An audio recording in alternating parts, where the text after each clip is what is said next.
Eu costumo dizer que a mudança, ela passa por 4 grandes etapas, assim. E aí eu vou trazer um pouco delas para vocês. A primeira delas é a estabilidade, né? Grande parte das empresas tem aquele, né, o famoso que eu chamo de tá tudo bem, né? Eu criei a empresa, estabilizei ela, cresci o que eu gostaria de crescer, o que eu tinha previsto lá num passado recente ou num passado, e hoje eu estou num que eu chamo de linha d'água. Eu estou estável, estou regular, meus processos, apesar de morosos e talvez até pouco tecnológico, eles funcionam, então para mim está tudo bem, né? E eu costumo provocar a diretoria dessas empresas, os empresários, com a seguinte frase, assim: qualquer negócio que não cresça ou qualquer negócio que se estabilize, ele vai ficar para trás e ele tem um grandíssimo risco de, ao longo do tempo, morrer, né? Infelizmente. Né? Hoje a gente tem dados globais que grande parte das empresas que são abertas, elas fecham as suas portas, infelizmente, em 2 anos. Talvez um pouquinho mais no nosso segmento. Mas é uma realidade que, se esse cara ele não se provocar a todo momento em buscar melhorias, em buscar se desenvolver, ele não vai crescer e corre-se o risco aqui, de alguma forma, dele morrer ao longo do tempo. Porque se ele não está fazendo, o concorrente dele está fazendo, né? E eu dou sempre um exemplo para o cliente que é assim, né? A expectativa dos nossos clientes, ela é como se fosse uma escada rolante que só desce, né? Então, e o empresário está tentando subir aquela escada rolante que só desce a todo momento. Se mesmo assim a gente ainda tem dificuldade de atingir um patamar de satisfação, imagina aquele que tão pouco se provoca a tentar subir essa escada. Então é um pouco desse contexto que eu provoco muito forte nessas 4 etapas aqui da curva do que eu chamo de curva de mudança. A segunda etapa é o olhar para trás, né? Eu brinco que é o síndrome de Gabriela, né? Eu nasci assim, eu morri assim, eu sempre fiz assim.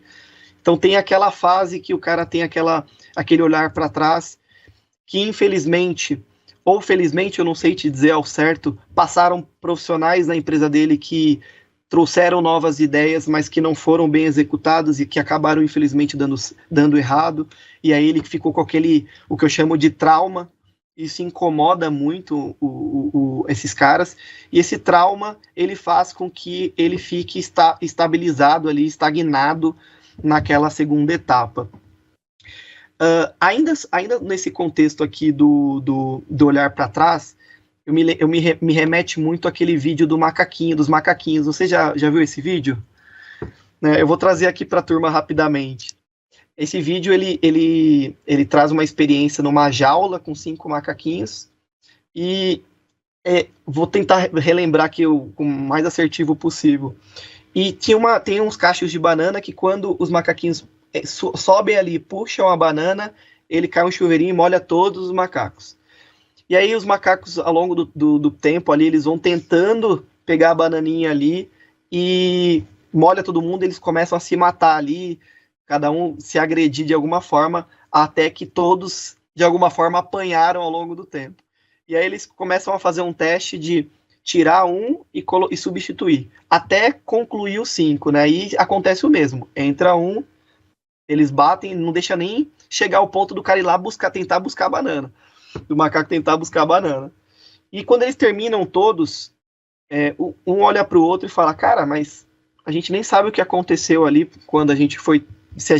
ninguém nunca tentou tirar aquela banana. E aí a gente escuta aquela costumeira frase que eu faço analogia nas empresas, né? Sempre foi assim, né? Então essa fase aqui do olhar para trás, ele traz um contexto nesse sentido. Inclusive nos bate-papos que eu faço com a turma sobre a gestão da mudança das administradoras, eu trago esse vídeo como exemplo, e toda vez que eu levo esse vídeo que eu provoco, eu sempre presto atenção. Todos estão sempre aqui, ó. É verdade.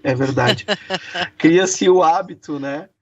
E aí a gente entra na terceira etapa, que é o que eu chamo aqui de caos, né? Que é onde gera aquele pânico na operação, que é aquele momento em que a gente começa como consultoria, ou a gente começa ali como operação, a provocar e implantar ou implementar as respectivas mudanças. E aí gera aquele caos. Meu Deus, eu tenho até um exemplo aqui. Eu automatizei uma empresa que a colega, a colaboradora, ela acessava todos os dias o banco, extraía 140 arquivos, pegava esses 140 arquivos, salvava numa pasta, aí depois ela tinha que abrir arquivo por arquivo, achar qual era o nome do condomínio, renomear o arquivo, pegar esse arquivo e depositar dentro do RP. 1 a 1.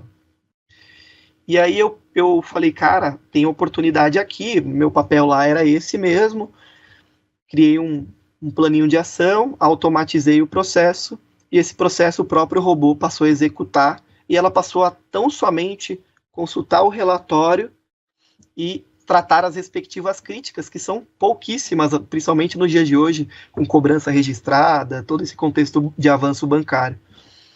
E ela me fez uma seguinte pergunta, Wellington, ela me provocou em alguns momentos, não está certo, não está indo certo. Aí eu falei assim, o que exatamente não está indo certo? Me mostra. Né? E ela me trouxe o exemplo, é que eu não enxergo mais os arquivos. e é um pouco disso, né, quando a gente fala aqui do caos, né? Muitas vezes a gente provoca a mudança, o cliente, ele está acostumado há muitos anos àquilo, e ele, por não enxergar mais aquele negócio, ser transparente para ele acha que aquele negócio não é mais assertivo. Então, a gente essa fase aqui do caos, que é uma das fases aqui mais sensíveis.